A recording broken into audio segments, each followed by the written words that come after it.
Hey there, it's Laurie again with Tea Time.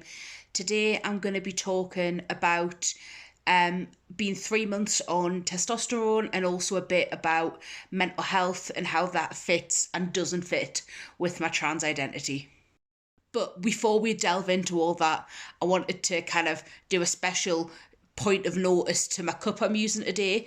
So my cup features a design by the artist Keith Haring, who is one of my personal favourite artists and was a massively influential queer artist in the 80s in New York especially.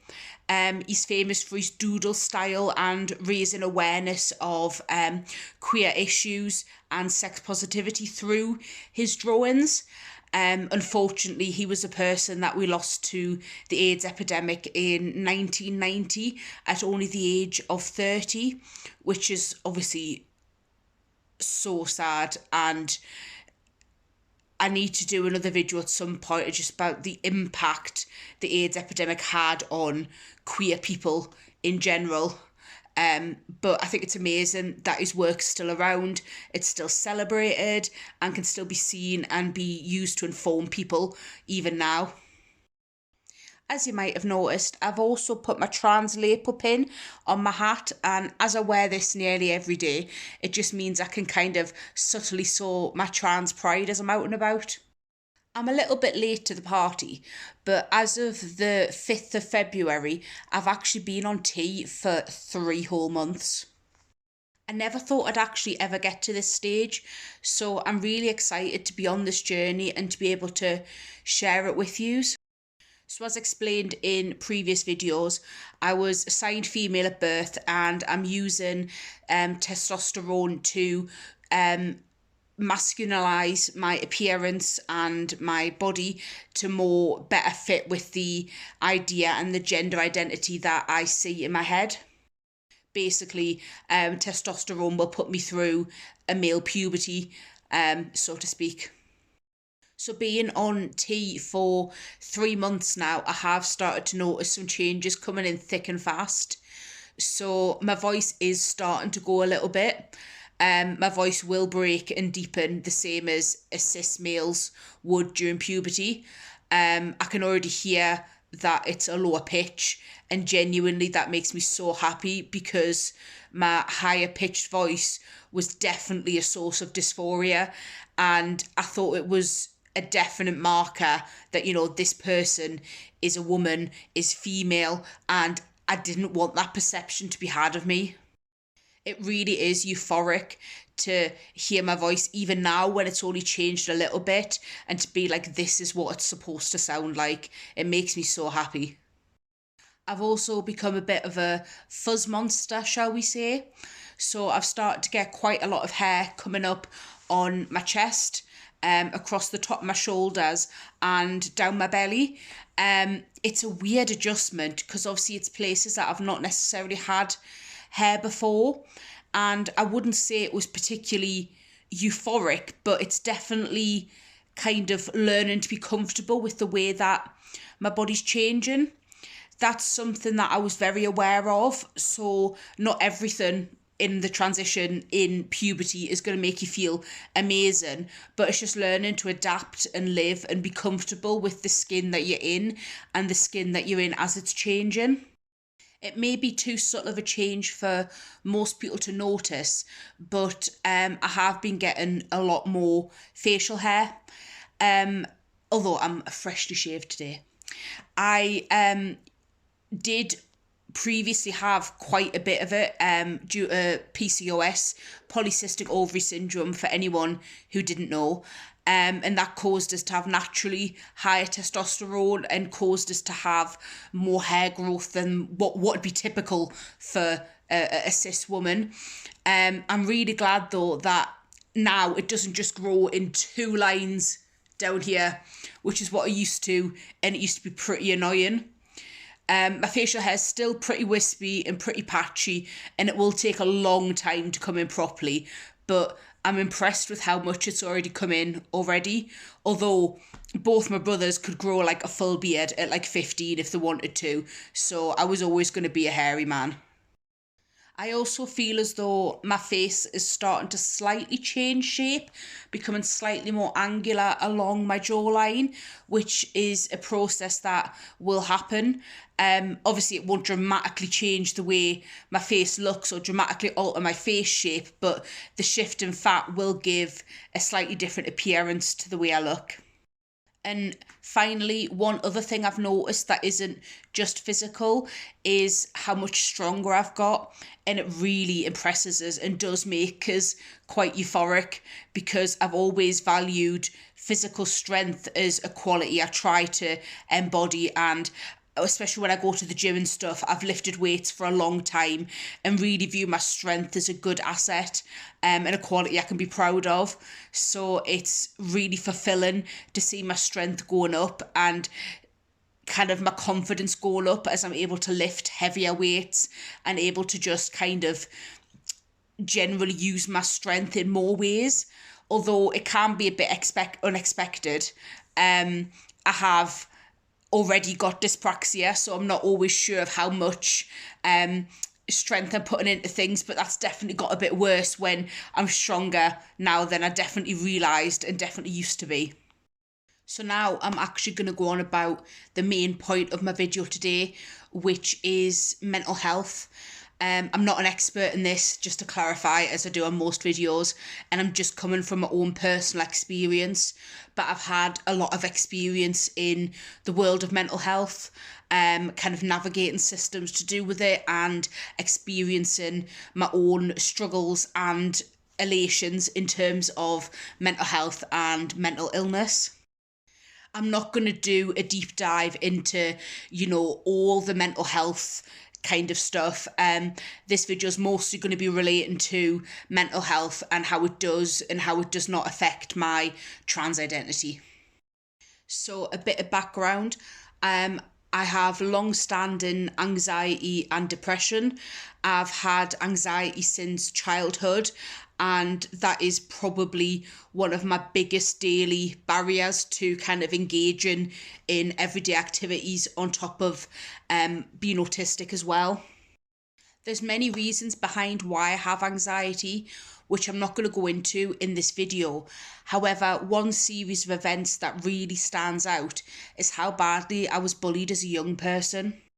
I was bullied for almost everything imaginable. I was a bigger kid. I was the fat kid. I'm clumsy because I'm dyspraxic. Quite socially awkward, which I now know is due to autism. And yeah, it wasn't a nice time being a kid, especially in school or other kind of youth settings where quite often the mick was taken out of us. One of the main things I was bullied for was my gender identity and gender presentation, even if I didn't have the words to explain that or know what it was at the time. I've always had quite a masculine presentation, and the amount of times I was, are you a boy or a girl? Or I was told to, leave change in areas because I wasn't supposed to be in there because I was a boy. Or, people even used to call me a he, she, which I'm just claiming it back because I guess it's kind of true now, but was awful at the time. And that really had an impact on my general day-to-day mental health. Now, especially because it's years later, I'm not blaming any one person or any individual. It's more society as a whole and kind of the structure of schooling and the lack of education around trans people and trans issues.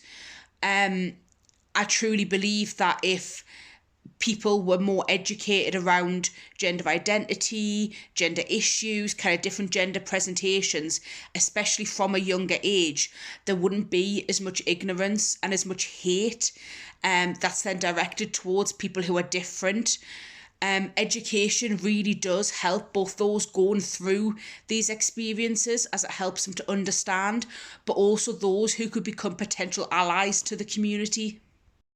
So now I've said a bit about kind of my anxiety and a little bit about where I believe it partly comes from. I just wanted to kind of very much point out that every single person has mental health and has the responsibility to look after their mental health. It is just as important as physical health, even if it's not regarded as such in many institutions that we come across in daily life. I know it's not all about self-care and rainbows, but really do, especially on those tough days, take your time to rest, take your time to think and process and write down your feelings and your emotions so they don't necessarily build up and cause issues. It's hard times at the moment. It's hard times for everyone with the pandemic, rising cost of living, the job market being squeezed, your health waiting times. It's tough on everyone, and don't feel bad if you're having a hard time. Everyone's pretty much operating on survival mode now, so give yourself some credit. You're doing okay, I promise. Now, another thing that I want to make incredibly clear is that being trans is not a mental health condition or a mental illness. Although, having said that, trans healthcare issues were not relabeled as not being a disorder in the ICD or International Classification of Diseases until 2019. There's a long history, an unfortunate history of associating transness and queerness with mental illness, but this is not the case. People can be trans, they can be queer and not have any particular difficulties with their mental health. And equally, someone can be trans, queer, or any number of different characteristics and have those difficulties. So I am autistic, I have anxiety, I have depression, but that doesn't in any way negotiate or negate the fact that I am trans. And although it's been dropped as a disorder by the World Health Organization, it's still quite frustrating when going for kind of treatment or kind of transition steps in terms of gender dysphoria, because you still need two separate diagnoses of gender dysphoria by two medical professionals, one of which has to be a psychiatrist. Now, that just feels quite wrong, especially if it's no longer classed as a mental disorder. Why does a psychiatrist who specialises in mental disorders have to evaluate and tell me that I'm trans, which is something that I've known for many, many years? So as I've said, being trans doesn't technically have anything to do with mental health as a whole, but being trans can and does affect my well-being and kind of emotions and feelings and general mental functioning on a day-to-day basis. The vast majority of that comes from dysphoria, which is a feeling of discomfort, disgust, incongruence with a part of your body. In particular, in terms of trans people, it often occurs as a result of their body not matching kind of the body they want to have in terms of their gender expression and gender identity. So, for instance, I get a lot of dysphoria around my chest. I don't like using the proper word for my chest. It makes us feel a bit uncomfortable. I wear a binder to kind of minimise the appearance that I have a female chest to other people, especially because that is definitely a thing that people use on site to, indicate whether you might be a man or a woman, which I don't blame anyone for. It's natural stereotype, it just happens, but it can make me uncomfortable when I know that they're visible and I know that they can be used to be like, oh, you're a man or a woman. I also get a lot of dysphoria around my hips, and there's not much I can really do about that, but clothes shopping or shopping for clothes is often a very horrible experience, because having to actually see my body the way it is and not have it fit the right way in the clothes that I want to present how I need to is really undermining. I hate looking at my body and being constantly reminded that rather than being more androgynous or masculine, it is still rather feminine. It can also have an impact on mine and other queer people's mental health, kind of just existing as a queer or trans person, knowing the amount of prejudice, hate, and discrimination that, you know, could be faced on a daily basis and is faced by other people like myself on a daily basis. So, especially now I've started to physically transition, I'll try and use the men's bathroom when I can, when I'm out and about in public, but that causes intense anxiety because of the culture around men's bathrooms and kind of just the fear of the unknown and that someone might pick up on the fact that I'm trans and have an issue with it. So to be honest, I either try and just go at home, or I do have a radar key to use for disabled toilets because I am also disabled, and I'll tend to try and use that if I can, just because it's still incredibly intimidating to be in that male space. So now I've talked a bit about kind of the ways my mental health can be negatively affected by being trans. Now to talk about the positives. So previously, to be honest, I wouldn't said there was many positives other than I've managed to find a community around me, through friends, allies, support networks who are loving and caring and truly understand where I'm coming from, who I can vent to, who I can get advice from. And that community is a lifeline and really has helped and supported my mental health, to especially to know that there's other people feeling the same things that I do, especially when I was younger, as I often felt very alone in my trans identity. Since I've started to physically transition though, there's been some amazing highs in terms of my mental health. So I've always had issues with body image, which ties into dysphoria. But since starting T, I genuinely feel so much more comfortable and so much more at home in my body. T isn't truly 100% to blame. My self-confidence and my self-esteem is rising dramatically, but that is definitely helped by taking testosterone and my body starting to resemble the way that I see it in my head. It's also incredibly affirming to just know that I've started this journey now and I'm on the path to being who I'm meant to be.